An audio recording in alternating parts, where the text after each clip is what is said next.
Hey guys and gals, this is Blake. Sorry, I'm running just a minute late. I was on a conversation that could not be stopped. Hope you guys are doing well. Let me just go ahead and put this up. I'm gonna tell you guys, I just did an interview with Mark Chandler, and I'm really excited for you guys to hear it. First of all, he talks about like Fed fund futures and how to, how's the market seeing what the Fed's going to do, later on this month. But he also gave towards the end, like a really significant piece of information that we'll talk about once the interview is out. I want you guys to watch the interview, gather your thoughts, and then from there, we'll talk about it because I think it's important.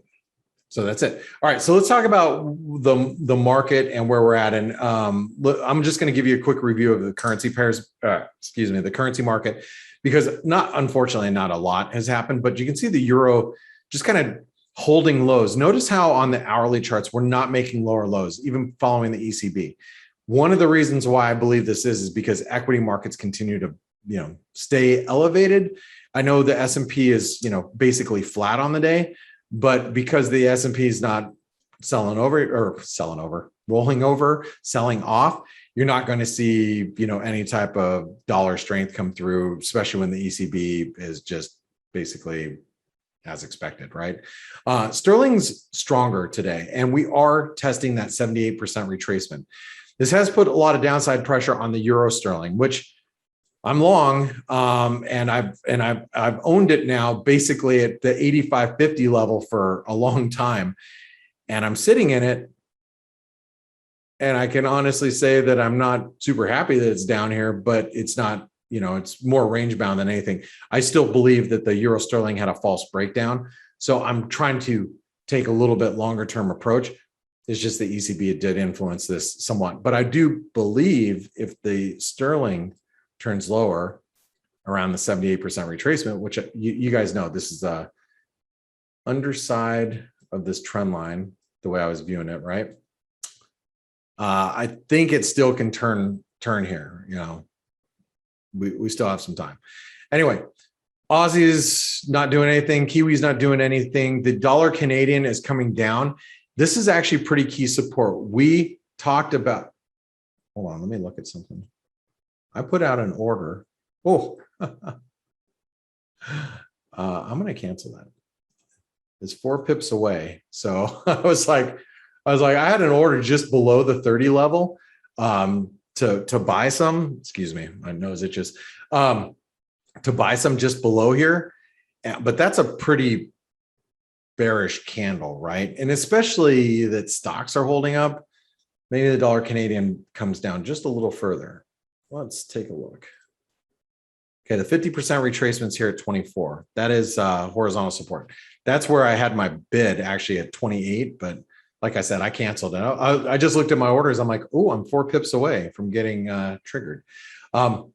Might see that wash out a little bit further, especially with stocks as strong as they are. US dollar, Norwegian krona is just kind of bouncing around. Dollar MEX is actually holding up a lot better than you think in this environment. Something to pay attention to.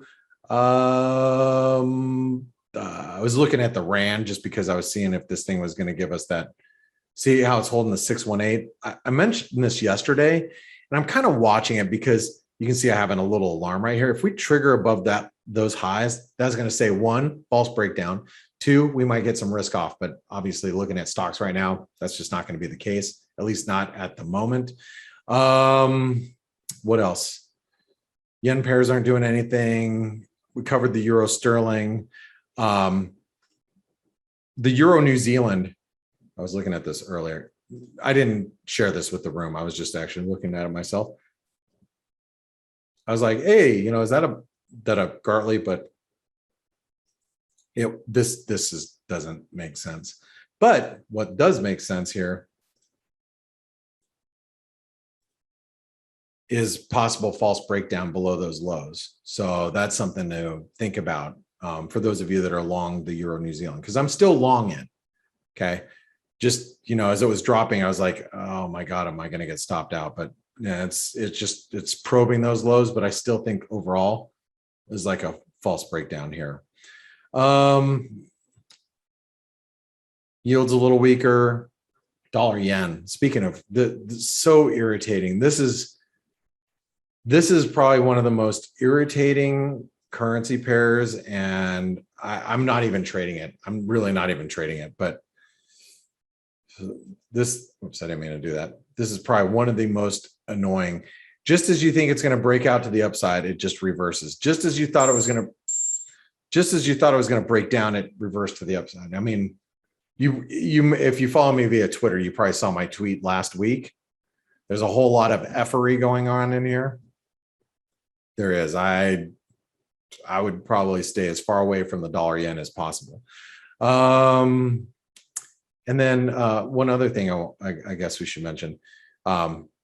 Here's your move in the metals, but I think gold, really, you got to watch the support. You know, we talked about the support right through here. We start breaking through this like 80, 70 level. I don't know if I'd want to be short dollars if that happens. So just keep that in mind. Bitcoin had a hell of a swing this morning, turn around, Ethereum. Yeah, but that's pretty much it. Anything else on my radar?